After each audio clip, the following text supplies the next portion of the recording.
আমি হচ্ছে ইন্ডিয়ার বলদ মার্কা তারসিরা সাংবাদিক। আমার নাম হচ্ছে ময়ূক রঞ্জক বদনা। আর আমার না আছে গলার ঘাড়, না আছে মাথার তার, ভাই সবই সিরা।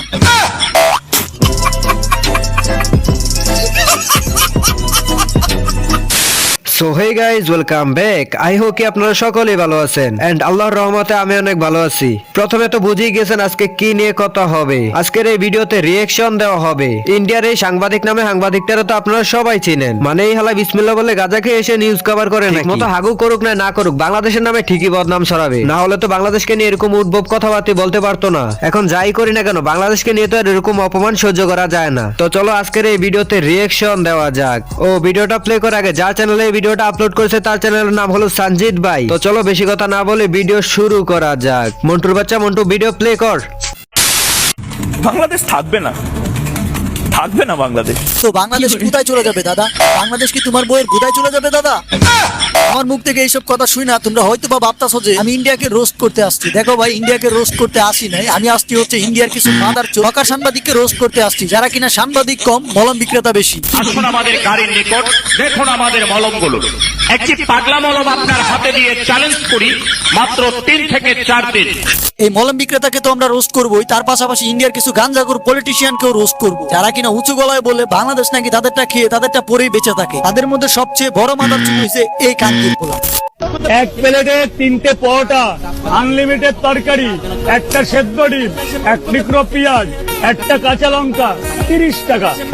30 টাকা, যাতে হয় না ট্রেনের টিকিটও হবে। এইসব গাঞ্জাকুর পলিটিশিয়ানকে আজকের ভিডিওতে রোস্ট করবো উইথআউট ইন্ডিয়া।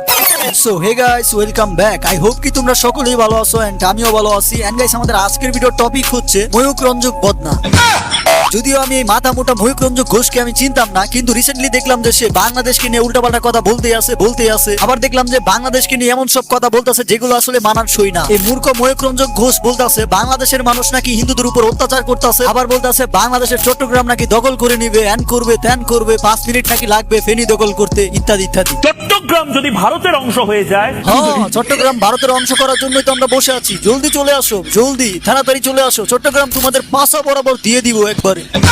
তোমার দেরি কিসের? জলদি চলে আসো মূর্খ ময়ূক রঞ্জক ঘোষ, তোমার নানির সাউয়া বরাবর চট্টগ্রাম দিয়ে দিব। বাংলাদেশ থাকবে না বাংলাদেশ। হ্যাঁ, মাথা মোটার বাচ্চা ঠিকই বলছে, বাংলাদেশ আসলে থাকবে না, বাংলাদেশ চলে যাবে, বাংলাদেশ উড়ে যাবে, আর বাংলাদেশের সমস্ত মানুষ ময়ূক রঞ্জক ঘোষকে পুটকি মারতে চলে যাবে।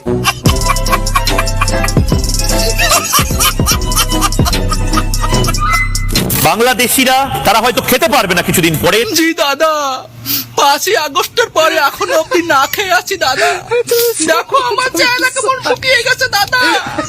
দাদা একটা লঙ্কা, একটা পেঁয়াজ আর 100 গ্রাম গরুর মাংস পাঠাও দাদা, আমার কত গোষ্ঠী নিয়ে খাবো দাদা।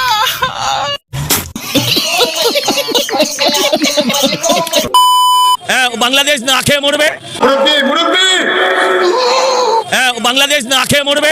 এই যে আক্করান্যের বাচ্চা মাথা মোটার বাচ্চা যে বললো বাংলাদেশ না খায় মরবে, এটা কিসের জন্য বলছে, কোন উপায়ে বলছে? ওই যে আমাদের দেশে পণ্য রপ্তানি করে এই উপায়ে। আরে আক্করান্যের বাচ্চা, আক্করান্যের রে, নিজের পায়ে নিজেই কুড়াল মারতাছস মাদার চোদরা। তোকে মতো পাতি পলিটিশিয়ানদেরকে বলতাছি একদম কান খুইলা শুন। তোরা যে আমাদের দেশে পণ্য রপ্তানি নিয়ে লাফালাফি করস, তোরা বলস আমাদের দেশে পণ্য রপ্তানি করা বন্ধ কইরা দিবি। তো তোরা যদি বাংলাদেশে পণ্য রপ্তানি করা বন্ধ কইরা দেস, তাহলে আসলে বাংলাদেশের কোনো বালি চিরা যাবে না। কারণ আমরা যে তোকে দেশ থেকে পণ্য আনি, ওইগুলো টাকা দিয়ে কিনে আনি, ভিক্ষা আনি না। বুঝছ না বিষয়টা? সো যেহেতু আমরা তোকে দেশ থেকে প্রোডাক্ট গুলো টাকা দিয়ে কিনে আনি, সো আমাদের কাছে নিশ্চয়ই টাকা আছে, ওই টাকাগুলো দিয়ে সেম প্রোডাক্ট আমরা অন্য দেশ থেকেও আনতে পারবো, লাইক চীন পাকিস্তান থেকেও আনতে পারবো। সো পণ্য রপ্তানি বন্ধ করে দিব, বর্ডার বন্ধ করে দিব, এইসব বালের কথা বইলা লাভ নাই। যদি আমরা বাংলাদেশিরা ভারতের পণ্য না আনি, ভারতে না যাই, তাহলে ভারতের মানুষই না খায় মরবো। হয়তো বা তোমরা আমার এই কথাটা বিশ্বাস করতে পারতাছো না, কিন্তু এখনই বিশ্বাস করবা, কারণ কলকাতার মানুষ এই বিষয়ে কি বলতেছে সেটাই।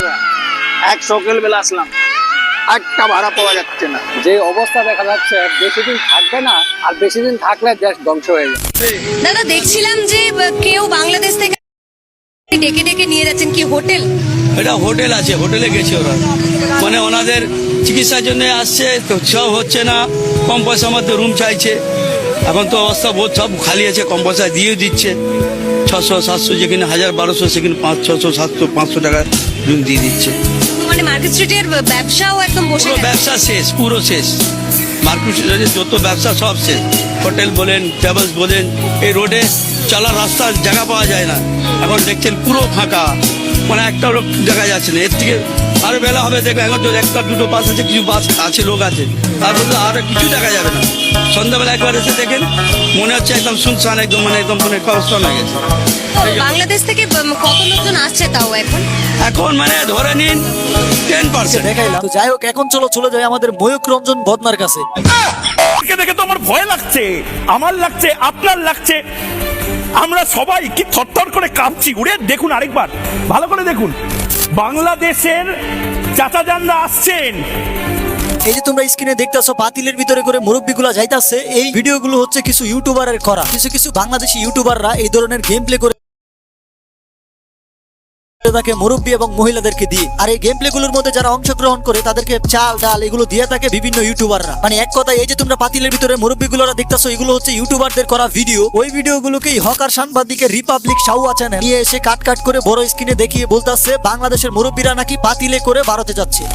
বাংলাদেশের চাচাজানরা আসছেন। এই চুপ কর গারহীন চুতমারানির পোলা, হালার ঘরের হালা কোন জায়গায় কি কইতে হয় ওইটাই জানোস না মাদার চুত। ওই বলতাছে কি জানো আরেকটা ভিডিওতে, পেঁয়াজের ভিতরে করে নাকি আমরা বাংলাদেশিরা পাকিস্তান থেকে বুম নিয়ে আসছি। বুম এসব কথা বলতাছে রিপাবলিক শাওয়া চ্যানেলের ময়ূর। পেঁয়াজের ভিতরে আবার বুম কিভাবে থাকে রে ভাই?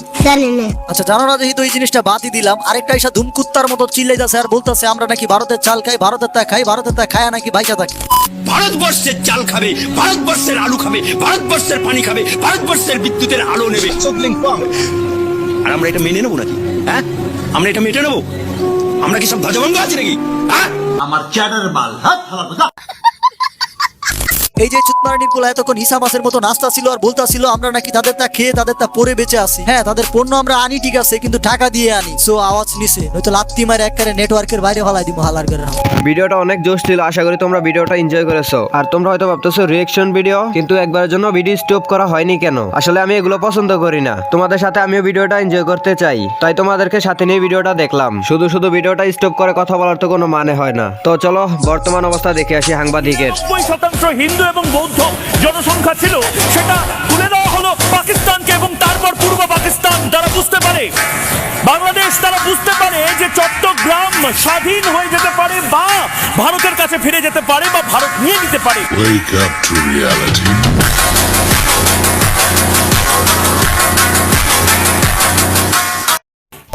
স্ক্রিনের উপর যে লোকটাকে তোমরা দেখতেছো, তোমরা হয়তো একটু চিন্তা করতে পারতেছো এটা কি কোনো নেরিকুত্তার বাচ্চা? না ভাই, এটাই হলো ময়ূকরমযোগ্য ঘোষ, নিজের দেশের জনগণের হাতে পিটুনি খেলো। আশা করি ইসা মাসের মতো নাচাটা বন্ধ হয়েছে।